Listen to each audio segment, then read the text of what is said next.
17th place Queen's Park Rangers heads to 19th place Plymouth Argyle on Tuesday evening, and with just 2 points separating the two sides, it's another crucial tie in the race to survival. QPR will be looking for a win to get them back on track after their 2-0 home loss to Sheffield Wednesday on Saturday afternoon, while Plymouth will be looking to build on Friday night's 1-0 victory over Rotherham, their first in 7. I'm Hoopsa. I make QPR videos before and after every fixture, so if you enjoy this one, don't forget to like and subscribe. Nearly 4 months on from QPR hosting Plymouth Argyle at Loftus Road, the Pilgrims find themselves in a not so dissimilar position in the table. Argyle's 10-man 0-0 draw with QPR ended Rangers' 3-match successive win streak and left Plymouth 18th in the table at the time and 3 points above 22nd place QPR. Today, Plymouth sit a place lower in 19th and sit 2 points above the drop ahead of 22nd place Birmingham. Despite being in similar positions though, the mood around the club could not be more different. Although Plymouth were lingering at the foot of the table at the time, they were impressing with a free-flowing brand of football and an impressive home record that had fans feeling that they would avoid the same fate that Rotherham have. In fact, by the time of Steven Schumacher's departure for Stoke City on the 19th of December,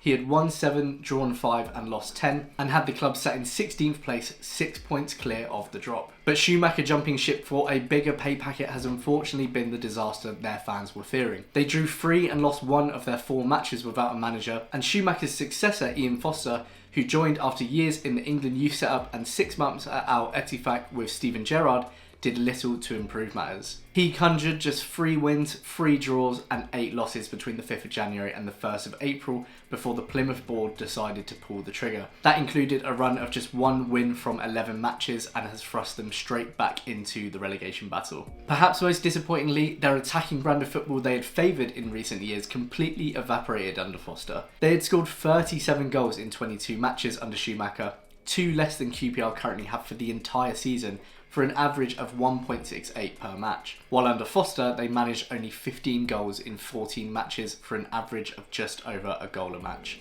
Their impressive home form has also vanished. They've now lost their past 5 home matches in a row at home park without scoring a single goal. The January transfer window has also had a big impact on their downfall. Finn Azaz, their 3rd top scorer and a key player over 2 loan spells over the past 2 seasons, returned to his parent club and was sold to Borough. But arguably their incomings were the bigger issue, with Foster bringing in 6 players, 5 of which were under the age of 23, and casting them straight into the team. The results speak for themselves as to how that went down. So, with 2 managers down, Director of Football Neil Dewsnip is now in caretaker charge until the end of the season, alongside first team coach Kevin Nanskeville, and the pair are looking to steer Argyle to survival with just 5 matches to go. That got off to a dream start on Friday night with a 1-0 victory away at Rotherham, Plymouth's first win in 7, a result that has sent the Millers back down to League One and kept Plymouth 2 points above the relegation zone. Unsurprisingly, the caretaker managers took things back to basics, making 4 changes to the side, with all 4 dropped being Foster's youthful signings from January, and centre-back Scar and Wright returning to the team, having barely featured since Schumacher's departure. It worked wonders in attack as well. They had 21 shots and 11 on target, nearly double their output against Bristol City just 4 days prior. You might say it's only Rotherham, but getting them back to playing this attacking brand of football is crucial in steering them to safety over the next 5 games, and will surely have given them confidence of revitalising their home form ahead of hosting QPR. You would also imagine that having the league's 3rd top scorer Morgan Whittaker, who has 20 goals and 8 assists in all competitions, will give them a fighting chance of staying up. From a QPR perspective, there is a lot more pressure on this game than I would have hoped after the Easter double. Losing to Wednesday over the weekend has cut our buffer from 6 points to 4, and another loss away at Plymouth could put us in some serious danger. Worryingly, none of the bottom 9 teams in the division are playing one another in this round, meaning all of Stoke, Argyle and Millwall could leapfrog QPR if they get wins. If the worst happened and Huddersfield, Birmingham and Wednesday also managed to get wins, we could find ourselves just 1 point above the drop. Of course, the likelihood of everyone picking up a win is incredibly slim, These teams are down the bottom of the table for a reason. But the main point is, failing to grind out even a draw with Wednesday has raised the stakes higher on this fixture than we would have liked. We are much better away from home, and obviously Plymouth have been struggling at home, so I'm glad we're playing away rather than at Loftus Road again. But a huge response is going to be needed from these players after sleepwalking on Saturday against Wednesday to avoid a tense end to the season. We responded well after the setbacks of Stoke away and Borough at home, but this is all going to be about whether the players have heard the warning call of Sheffield Wednesday, because they didn't hear Marty's warning last week that there was still a job to do. Marty himself has some tricky decisions to make,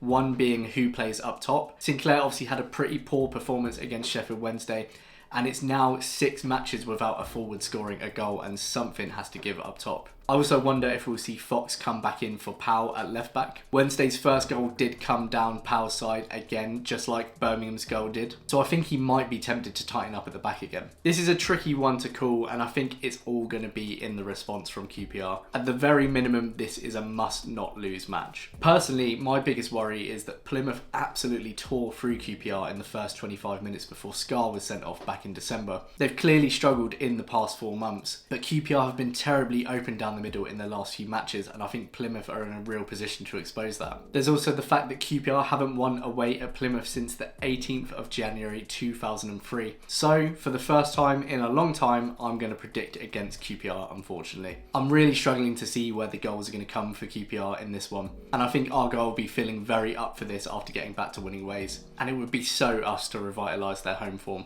Add the fact that Plymouth host Leicester City at home on Saturday, and they'll be looking at this as an absolute must win. So on that basis, unfortunately, I'm going for a 2-0 Plymouth win, and hopefully I'll have got the scoreline the wrong way round, just like I did in the last video. Do let me know your predictions in the comments below, and if you've enjoyed the video, don't forget to like and subscribe as well. I'll see you in my next video for my post-match reaction. Come on, you Us.